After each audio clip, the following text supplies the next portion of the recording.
ఇప్పుడు మీకు ఆపోజిట్ లా ప్రకాష్ గౌడ్ ఇల్లు ఉంది, మీ ఏమో ఇంత లోపల తీసిరు, వాళ్ళు ఏమైనా టచ్ చేసిరా ఎమ్మెల్యే? ఇప్పుడు మెయిన్ రోడ్ ఉన్నప్పుడు అక్కడ నుంచి ఎమ్మెల్యే ముందు కొని ఫస్ట్ నేను చేస్తాను, అది అయిపోయిన తర్వాత అందరం చేద్దాం అంటే అందరం ముందరకు వస్తాము. ఇప్పుడు తను ముందలుండి తను చేపియాలి, అందరం రూల్స్ ప్రకారం అందరం వస్తాము. ఇప్పుడు అక్కడ చేపియకుండా ఆల్రెడీ ఒక రోడ్డు కాలేదు, ఏం కాలేదు. ఇక్కడ రోడ్ వైండింగ్ అయిన తర్వాత కూడా మళ్ళీ ఎక్స్ట్రా ఇప్పుడు ఆల్రెడీ ఇక్కడ 80 feet ఉన్నాక కూడా పర్మిషన్ ఉన్నాక కూడా ఎందుకు మరి ఎమ్మెల్యేకు మీకు ఎదురుగానే ఉన్నాడు, కనీసం మీరు చెప్పొద్దా? వచ్చిండన్నా చెప్తే వచ్చిండు, రాలేదని అనకూడదు. వచ్చినాక ఆపండి అని చెప్పిండు. మరి ఆయన ఇల్లు ఎందుకు వదిలేసారు చెప్పిండు, మళ్ళీ పోయిండు. అంతేగాని ఇంకా నేను దాని గురించి మనం మాట్లాడేది అసలు ఏం చెప్పలేదన్నట్టు కాదు. వచ్చిండు, అడిగినందుకు మాట్లాడిండు, చేయగలని అని చెప్పిండు, పోయిండు.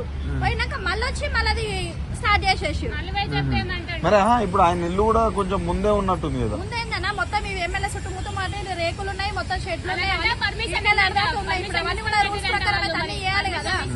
అవన్నీ చేయాలి కదా రూల్స్ ప్రకారం. ఇక్కడ చేసినప్పుడు ఇక్కడ ఆల్రెడీ రోడ్ వైండింగ్ అయింది, మళ్ళీ ఎక్స్ట్రా ఫీట్లు 75 feet ఎక్స్ట్రా జరిగింది. జరిగినాక లోపలికున్న పర్మిషన్ ఉన్న ఇల్లు దగ్గరకు వచ్చి మళ్ళీ గూల కొట్టిరు. మరి ఇక్కడ చేసినప్పుడు మరి అక్కడ కూడా చేయాలి కదా రూల్స్ ప్రకారం. దీని పరిధి ఎమ్మెల్యే ఎవరు వస్తారు? ఎమ్మెల్యే ప్రకాష్ గౌడ్, కాంగ్రెస్ ప్రభుత్వం వస్తుంది. అంత ఘోరంగా చేసిపోయారు. నేను ఎట్లా బతకాలి, నేను ఎట్లా ఉండాలి? నా పైసలు బాయే, యాత్ర చేసిన రొట్టెల పైసలు బాయే, చిల్లర పైసలు బాయే. మా ఆయన చచ్చిపోదు, నా బతుకు ఏముంది చూపించిపోరి.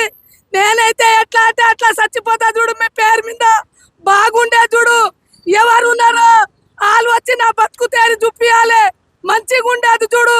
నా కొడుకు లేరు, నాకు బిడ్డలు లేరు, రోడ్డు మీద బతుకుతున్నా సార్.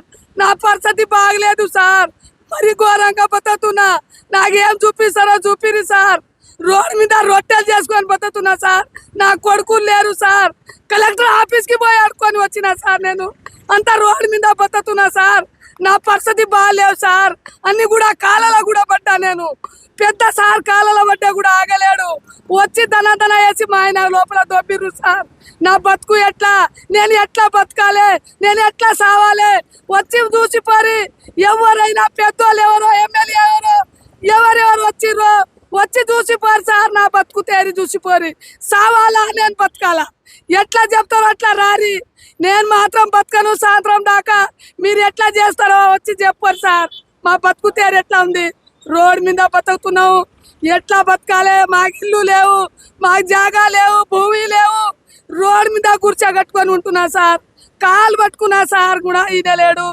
అట్లా చేసిరు మాకు సార్. ఏం చేద్దాం? ఎంతగాని చెప్పాలి, చెప్పి సార్ వస్తుంది.